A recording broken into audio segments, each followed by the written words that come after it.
नमस्ते। बृहद मृदंग में आपका स्वागत है।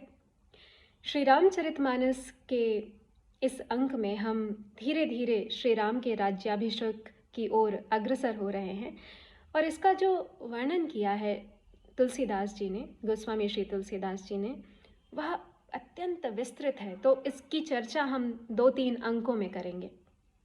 आज के अंक में हम देखते हैं कि क्या होता है। अवधपुरी अति रुचिर बनाई, देवन सुमन वृष्टि झरि लाई। राम कहा सेवकन बुलाई, प्रथम सखन अन वावहु जाई। अवधपुरी को बहुत सुंदरता से सजाया गया है। देवताओं ने पुष्पों की वर्षा की झड़ी लगा दी है। तो श्री रामचंद्र जी, उनको अपने सखाओं का स्मरण होता है। वो कहते हैं कि उन्हें बुलाया जाए, अपने सेवकों से कहते हैं कि उनके सखाओं को बुलाएं तथा उनको स्नान करवाया जाए। सुनत बचन जहाँ तहाँ जन धाये, सुग्रीवादि तुरत अनवाये। पुनि करुणा निधि भरत हकारे, निज कर राम जटा निरुआरे। तो श्री राम के वचन सुनते ही, भगवान के वचन सुनते ही सेवक जहाँ तहाँ दौड़ते हैं और सुग्रीव जी को, जामुन जी को जाकर के स्नान करवाते हैं, उन्हें राज्याभिषेक के लिए तैयार करते हैं।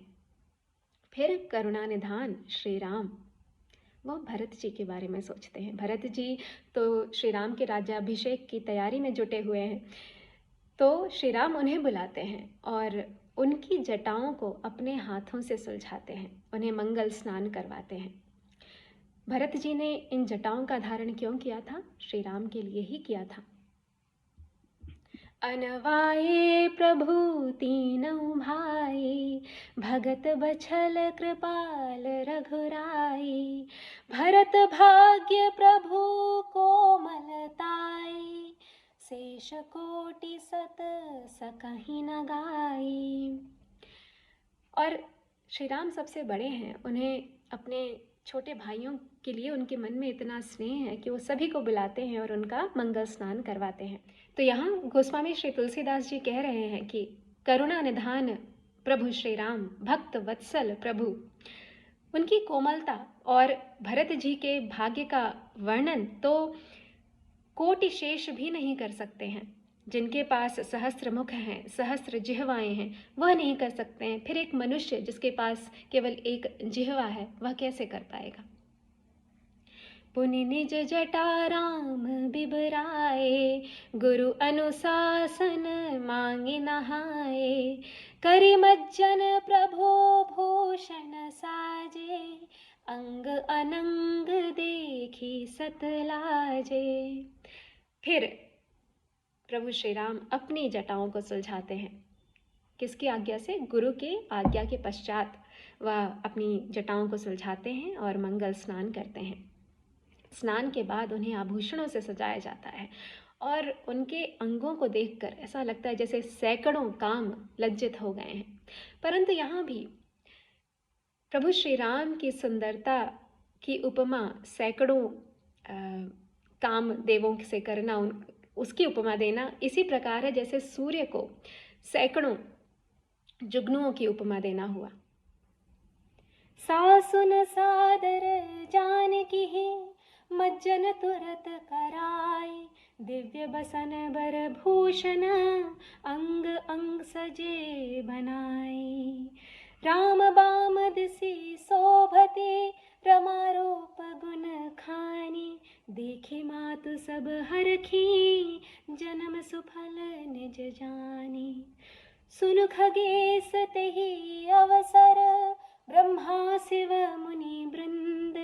चढ़ी विमान आए सब, सुर देखन सुख कंद। तो जो सासू हैं, सासू माएँ हैं, उन्होंने आदर के साथ तुरंत श्री जानकी जी को मंगल स्नान करवाया और उन्हें आभूषणों से सुसज्जित किया। रूप और गुण की खान रमा जी। रमा जी क्यों? क्योंकि भगवान श्री राम के वाम भाग में तो रमा जी ही बैठ सकती हैं। और वो कौन है? वह आदिशक्ति का ही रूप है। तो प्रभु के वाम भाग में बैठकर वह शोभित हुई, सीता जी शोभित हुई, और यह देखकर सभी माता लोगों को अपना जन्म ऐसा लगा जैसे उनका जन्म सफल हो गया है। और यहाँ पर काकभूषुंडी जी पक्षीराज गरुड़ से यह कह रहे हैं कि हे पक्षीराज, उस समय ब्रह्मा जी, शिव जी, मुनि लोग विमानों पे चढ़ करके इस सुख की वर्षा को जो श्री राम कर रहे हैं उसे देखने के लिए वहाँ उपस्थित हुए। अगले अंक में हम यह देखेंगे कि किस प्रकार श्री राम सिंहासन आरूढ़ होते हैं और किस प्रकार उनका तिलक होता है। श्री राम को अपने हृदय में बसा के रखिए। नमस्ते।